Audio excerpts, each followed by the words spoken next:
But before we get started, oh, Chris told me we're on TV, so I need to behave myself.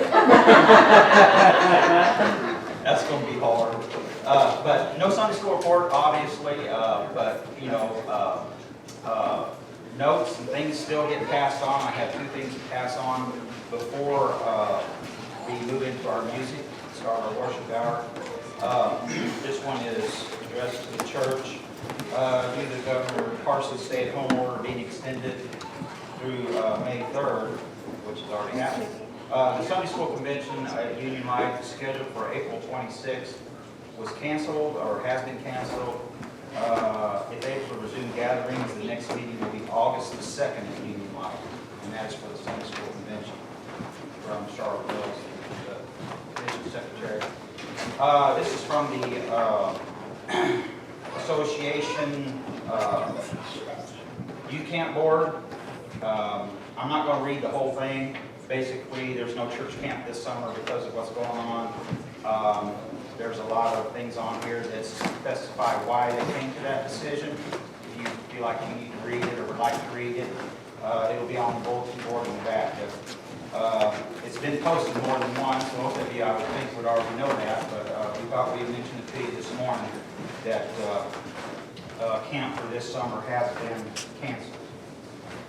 All right, let's get into our... I've got a late edition on the announcements there, sorry. All right, this is addressed to the church. Let's see here. Thank you for your kindness and sympathy at a time when it was deeply appreciated, the family of Charles Belkin, and then handwritten. Thank you for the memorial flowers for the funeral. We appreciate your thoughtfulness. So keep Brother Chris's family in your prayers and the recent loss of his grandfather. And, I know they would appreciate your prayers. All right, well, let's get to our music this morning. And yes. We got a phone call last night, and Lee Gale Roy, which I'm sure most everybody knows him, but he was taken into St. Louis last night, airlift, and horribly in his car. But we haven't heard anything once. Okay. But it's a prayer request. All right, let's remember this is a prayer request.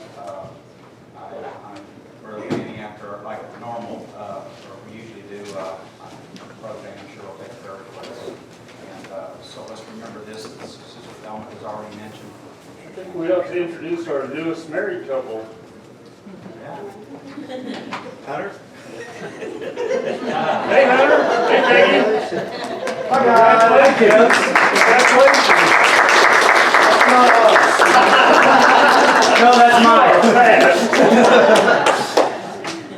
All right, but be thinking of prayer requests and we may hear in a minute. And again, remember what Sister Thelma has mentioned. But let's start off this morning with number 186 this morning, as we all stand together, and then remain standing for prayer. 186.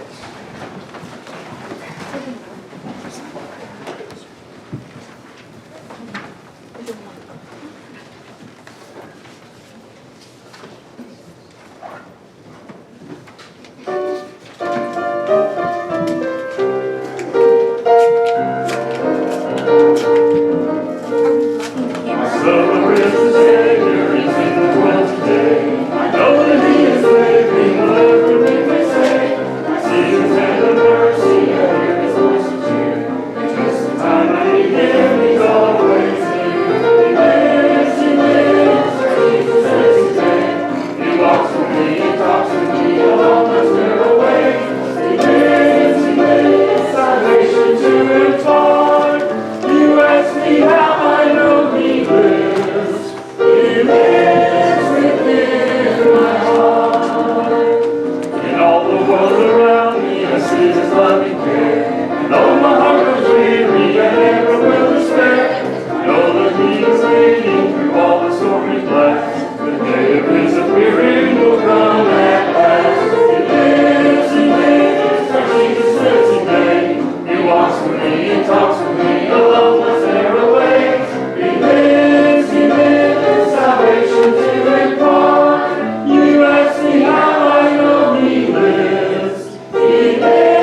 this time, if you have a prayer request for Sister Thelma's that she just mentioned, we need to remember our first responders, just our government in general right now, all those out there. Remember what's going on in our society and nation right now, all the crazy chaos and things.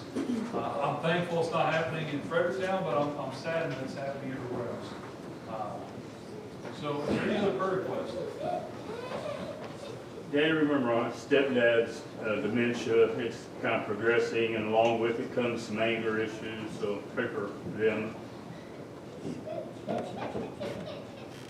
SGT, you remember my dad, he's waiting to have surgery for his double bilateral hernias.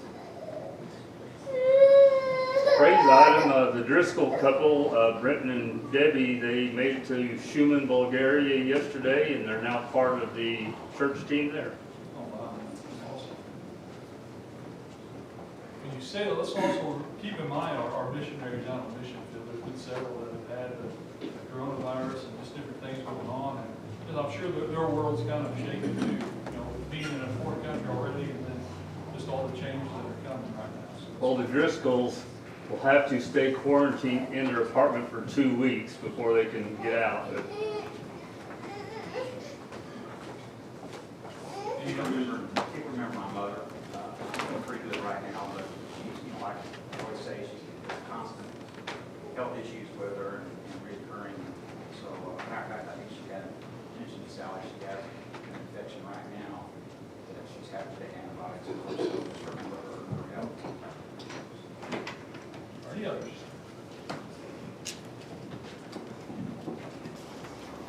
That's all really burning. Well, Father, a good lesson for you this morning, Lord, we just want to thank you for the blessing.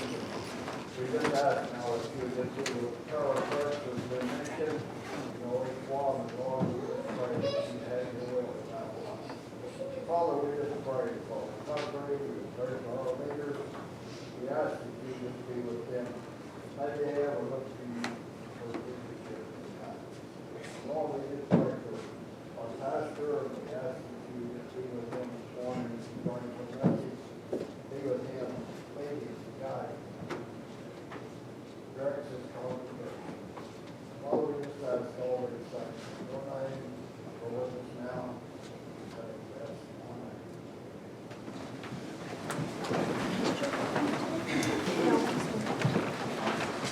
Number 579.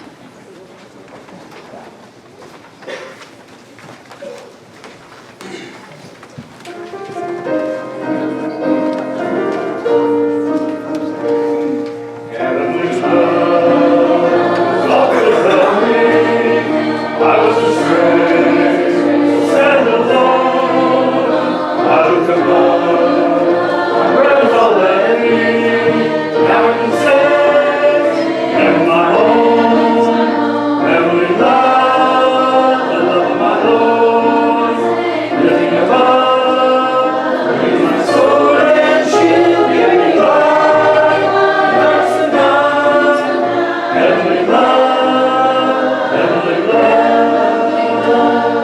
from the birds, so often overtake me, burdens of life, heart and care.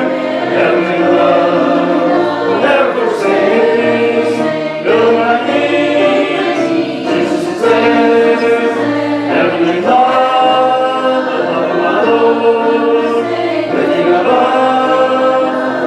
Sword and shield, give me life, darkness and night. Heavenly love, when I shall stand, joys are river, shadows of night. Heavenly above, there's a promise, God deliver. Heavenly love, heavenly love, heavenly love.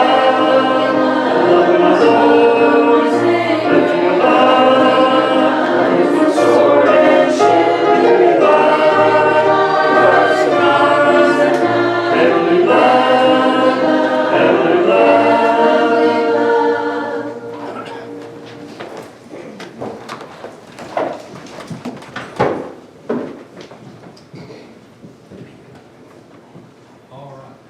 Announcement about cell phones. for the, Okay, Live stream. yes. If you have your cell phone on, if you can throw that to air, throw that. Switch that to you airplane. can throw it, that's cool. Make it become an airplane. Switch it to airplane mode, that way it's not pulling bandwidth. As we are live streaming, we'll be live streaming typically every Sunday morning now, as you go forward. At this time, I'd like to ask the praise and worship team to go ahead and come on up.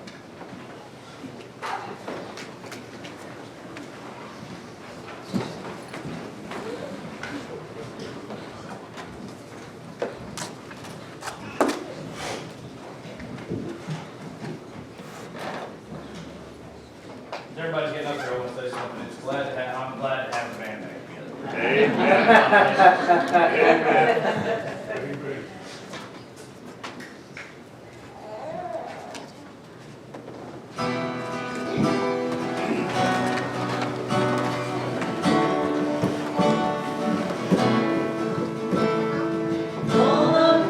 All of the earth makes straight a highway, a path for the Lord.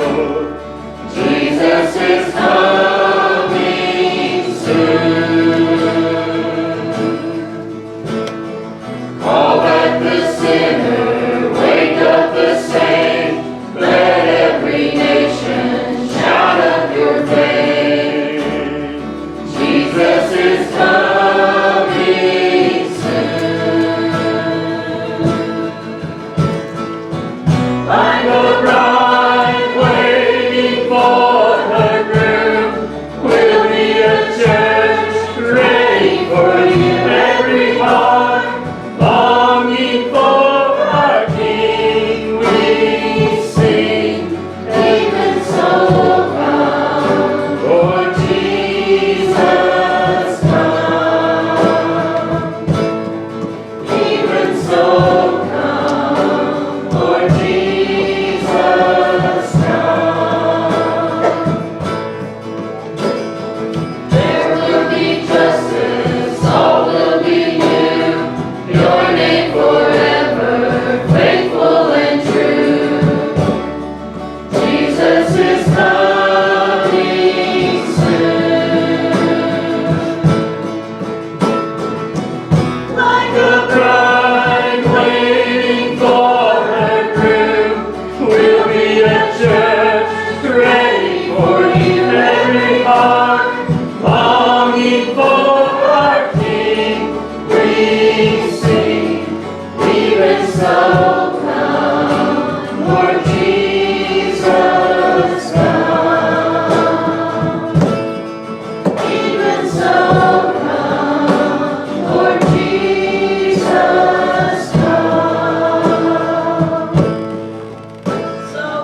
Amen.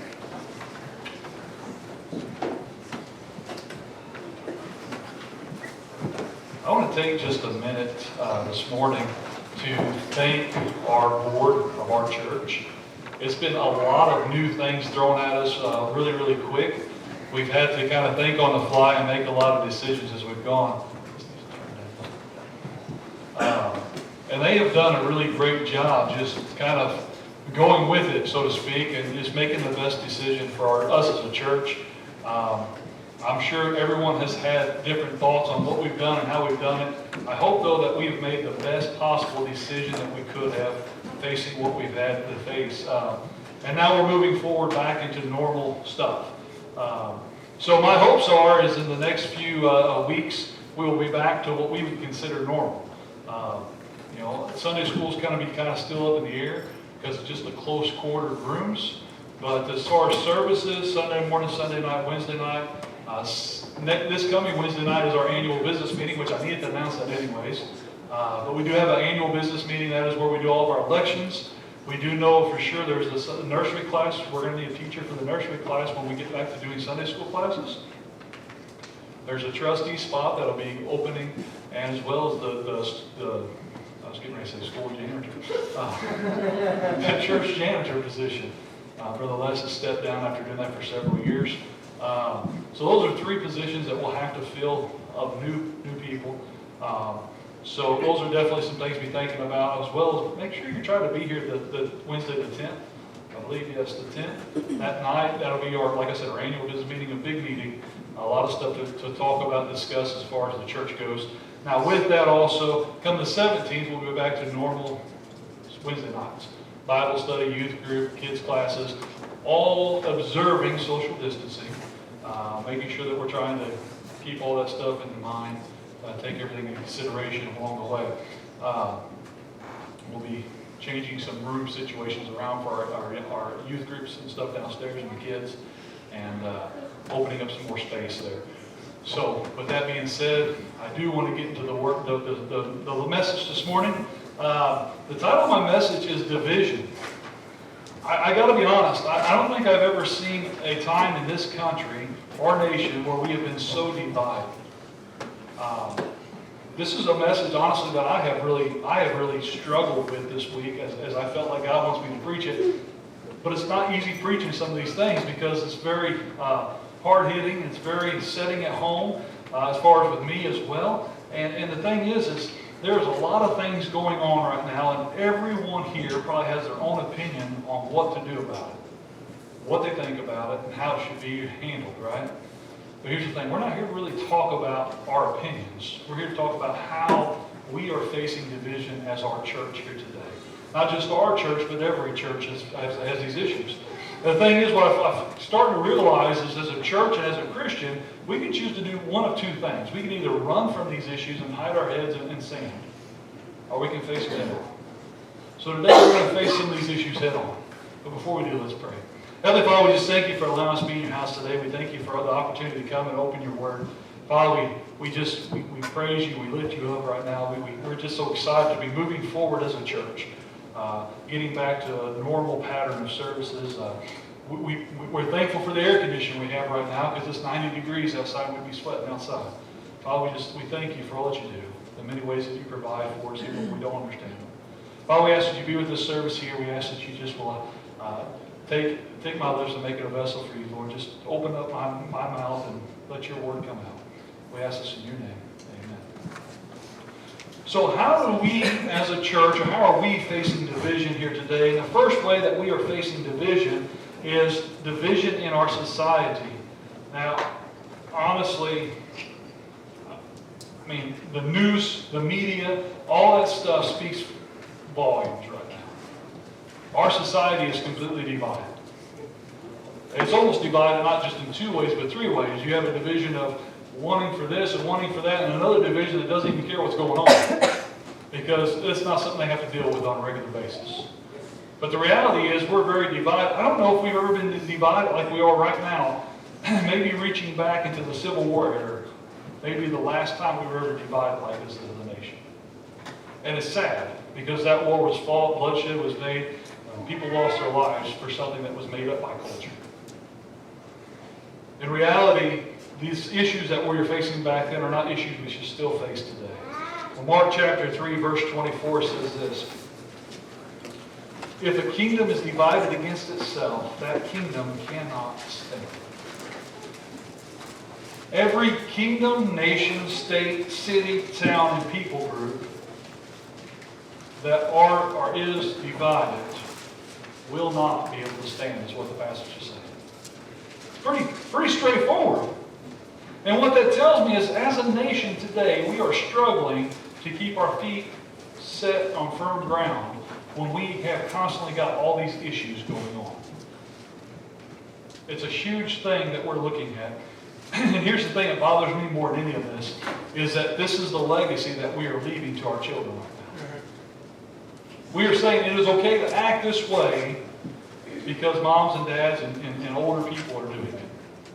And it's a crying shame. We as adults, parents, grandparents, aunts, uncles, so on and so forth, and just maybe even older siblings, ought to be showing the younger kids and generations how to act and how to behave and how to deal with these situations. The first thing we look at as far as division in our society is classes. We have low class, we have high class, we have middle class, and we have some that have no class, right? But the reality, why in the world do we have any of it? I get so tired of hearing people talk about how the upper class have all the money and the lower class have no money and the middle class are somewhere in the middle, right? I get so tired of hearing people constantly arguing and frustrated because of where they're stuck out in life's big scheme of things, because they've been classed in that situation. You know, I get to thinking about other cultures and how they have a classing system, and that classing system or caste system says that they're always going to be down here, they're never going to be able to rise above it. Last time I checked, you are the individual that controls your life. And if you want something more in life, then you have to go out and work for it. Not just take what someone tells you. Our society has caused these issues. Why? Because we have accepted what we've been told. That you're always going to be what you're always going to be. Here's the thing. If you look at generational and you look at cultural studies, they would say that a person from an alcoholic abusive home is always going to be an alcohol abuser. A person who grew up without a father is probably going to have a fatherless home. Why? Because that's what culture and society says. Our classing structure says this. And this is the thing. You have a choice. And in your conscious choice, you choose what you're going to do when you get older. That's right. That's right. Stop making excuses. Amen. Amen. Amen. Be the author of your life. First, I want to say is God already knows how it's going to end.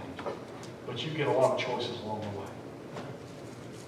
We use these things as crutches. To me, as a church, we should have two classes. Those that know Jesus and those that do not. Amen. Right. That's right. Amen. And the only difference is those that know Jesus are saved by grace. Amen. We're still sinners. We still make mistakes.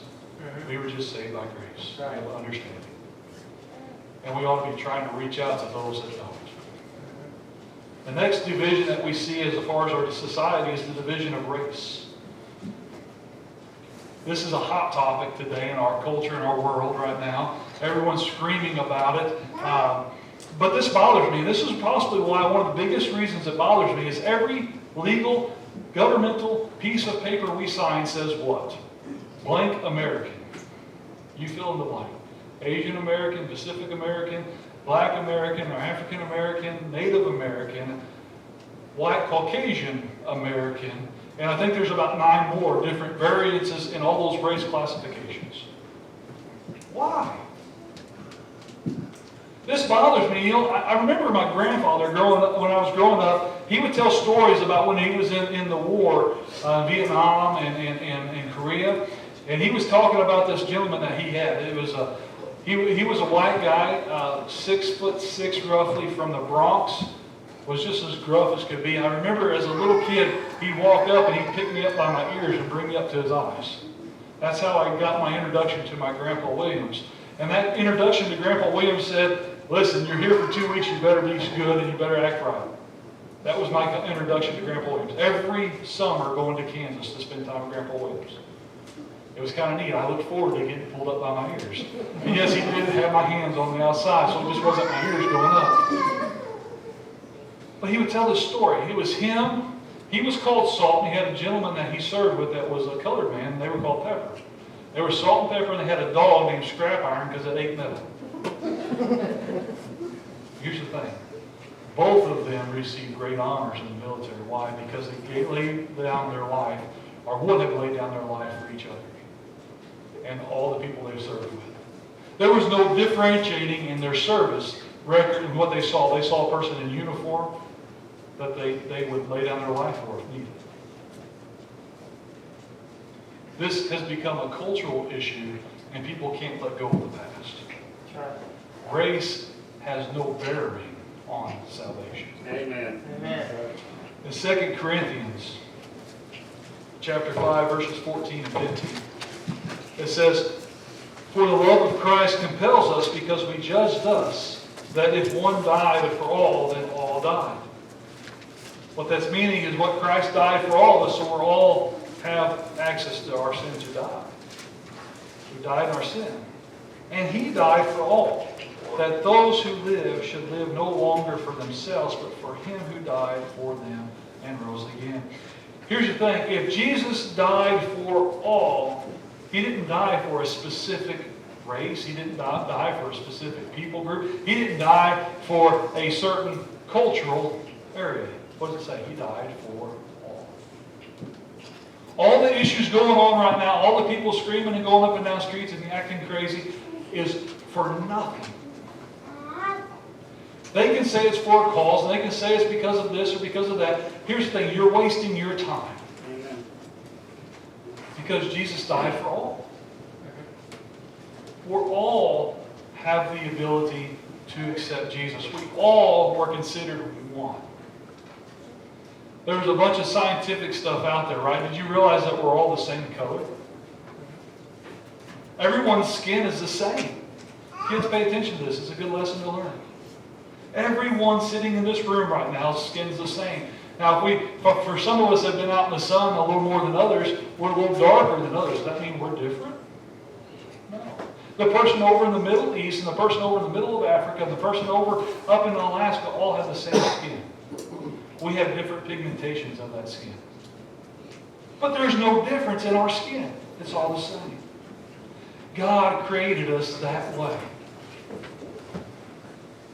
Which leads me to our next point. We are divided in our identities. Here's a scary thing. In our society is so confused about who we are. I can list about 15 different initials that people go by now to try to identify themselves, but here's the reality. They're just confused. Yep. And out of their confusions, we're trying to find a place to belong. You know, it's funny, Brother Chris brought this up